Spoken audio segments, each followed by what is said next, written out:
e o Rumble, a plataforma Rumble, comemorou a decisão da Justiça dos Estados Unidos que desobriga a empresa e a Trump Media a seguirem as ordens de Alexandre de Moraes. A plataforma de vídeos afirma que a decisão do tribunal confirmou que a empresa tem defendido desde o início. As ordens de censura do juiz Alexandre de Moraes não têm força legal nos Estados Unidos. O CEO do Rumble, Chris Pavlovski, usou seu perfil na Rede X para mandar uma mensagem para o ministro Moraes, depois de a Justiça dos Estados Unidos decidir que as suas determinações não têm validade no país. Abre aspas. Olá, Alexandre. Outro dia você disse que eu sou um criminoso porque expressei a opinião de que suas ordens secretas eram ilegais. Hoje, um tribunal federal dos Estados Unidos determinou que suas ordens são inválidas. Mais uma vez, nos veremos no tribunal. Se você decidir comparecer, fecha aspas. Piotr, é bom, a gente falamos aqui dessa notícia ontem, muita gente vendendo como se fosse uma vitória para o ministro Moraes, mas na verdade foi uma grande derrota para ele. Apesar da juíza ter negado a liminar, ela disse que as ordens do ministro Moraes são até inválidas. Ela disse, na verdade, que a liminar não era necessária porque a lei americana era clara nesse princípio. Então, quer dizer, a hora que tiver alguma coisa que ela considere ali que poderia ser ofensiva à lei, aí ela falou, bom, então eu vou julgar, e aí, claro, passa a ser uma decisão específica sobre um assunto. Não dá para entender de outro jeito. Tá claro, ela reafirma que a lei americana já garante tudo isso. Quer mais segurança jurídica do que isso?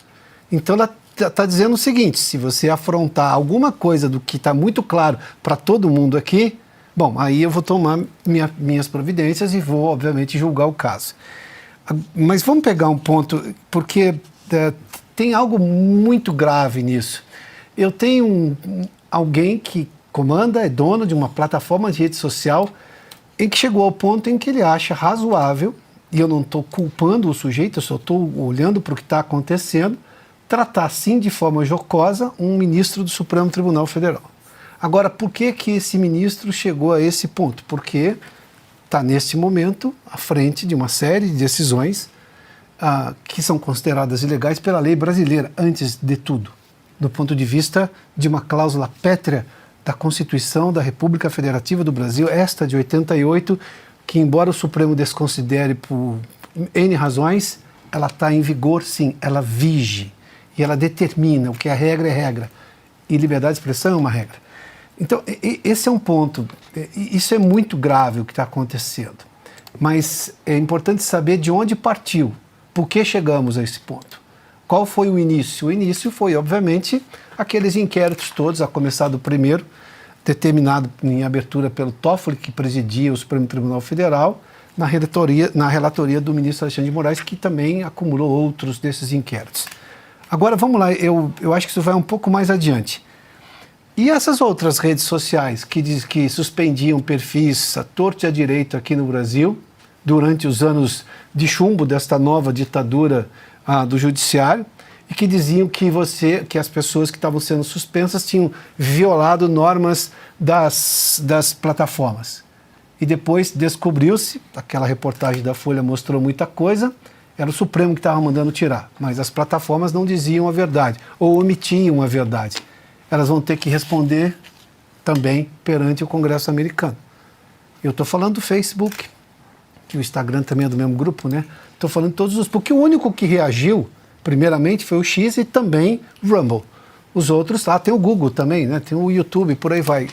Essa gente vai ter que responder, não aqui, vão ter que responder nos Estados Unidos. O tempo mudou.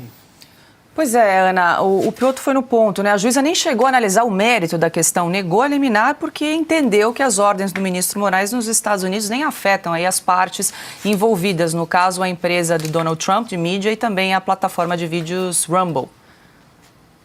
Isso, Paula, e inclusive na própria decisão dela, que ela negou uma liminar exatamente pelas razões que o Piotr trouxe, eu não preciso te dar uma liminar se a ordem é inconstitucional, você não precisa cumprir, não existe essa ordem, não existe essa censura nos Estados Unidos, por isso que você não precisa dessa liminar. Mas na própria decisão dela, Paula, a juíza escreve: mas se algo no sentido dos censores atacarem a primeira emenda à Constituição dos Estados Unidos da América, se acontecer algo, esta corte já se coloca de prontidão para que isso seja analisado. Então, Paula, ela não analisou o objeto, o processo segue. E uma coisa que é muito importante que nós estamos falando aqui já há quase 2 semanas. Tudo isso, Paula, vai sendo colocado nesse quebra-cabeça maior sobre Alexandre de Moraes, sobre a censura no Brasil. Daqui a pouco a gente vai falar do caso do Felipe Martins. O nome do Alexandre de Moraes também está muito exposto neste caso. Isso também vai ser trazido, já foi trazido para cá, mas vai ser trazido no contexto desse quebra-cabeça maior. Ou seja, um ditado, né, que muitos falam aqui nos Estados Unidos, acho que no Brasil a gente tem uma coisa parecida também. Alexandre de Moraes deu uma mordida maior do que ele podia mastigar e agora pode causar alguma indigestão.